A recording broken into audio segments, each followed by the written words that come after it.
अलमट्टी धरणाच्या नियमनासंदर्भात दिल्लीमध्ये उच्चस्तरीय बैठक, महाराष्ट्राची भूमिका ठामपणे मांडली. अलमट्टी धरणाच्या नियमनासंदर्भात महाराष्ट्राची भूमिका ठामपणे मांडण्यासाठी नवी दिल्ली येथील केंद्रीय जलशक्ती मंत्रालयात महत्त्वपूर्ण बैठक पार पडली.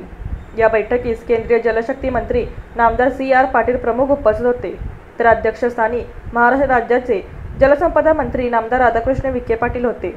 या बैठकीस मिरजेचे आमदार डॉ. सुरेशभाऊ खाडे, माजी कामगार मंत्री तथा माजी पालकमंत्री सांगली जिल्हा तसेच राज्यातील इतर आमदार व खासदारही उपस्थित होते. बैठकीत अलमट्टी धरणाच्या उंचीवाढी संदर्भातील मुद्द्यावर सविस्तर चर्चा करण्यात आली.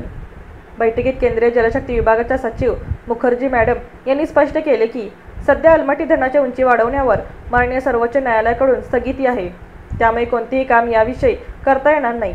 या अनुषंगाने NDS एजन्सीमार्फत सर्व्हे करण्यात येईल. जर नियमभंग झालेला आढळून आला तर महाराष्ट्र शासन सुप्रीम कोर्टात कॅव्हिट दाखल करणार आहे.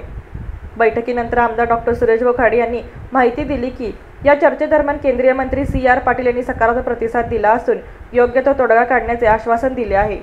या बैठकीपूर्वी नवीन महाराष्ट्र सदन परिसरात असलेल्या छत्रपती शिवाजी महाराजांच्या पुतळ्यास आमदार डॉ. सुरेशभाऊ खाडे व अन्य प्रतिनिधींनी अभिवादन केले. दरम्यान नवी दिल्ली येथे 4 ऑगस्ट रोजी श्री स्वामी समर्थ कृषी विकास व संशोधन चॅरिटेबल ट्रस्ट दिंडोरी प्रणीत शेतकरी उत्पादक कंपनी मर्या यांच्या वतीने जागतिक कृषी महोत्सव सोहळ्याच्या 15 वर्षांच्या कार्याचा सिंहावलोकन सोहळा पार पडला. या कार्यक्रमासाठी परमपूज्य गुरुमाऊली अण्णासाहेब मोरे, श्री स्वामी समर्थ सेवा मार्गाचे आध्यात्मिक नेते आमदार डॉ. सुरेशभाऊ खाडे आणि अन्य मान्यवर उपस्थित होते.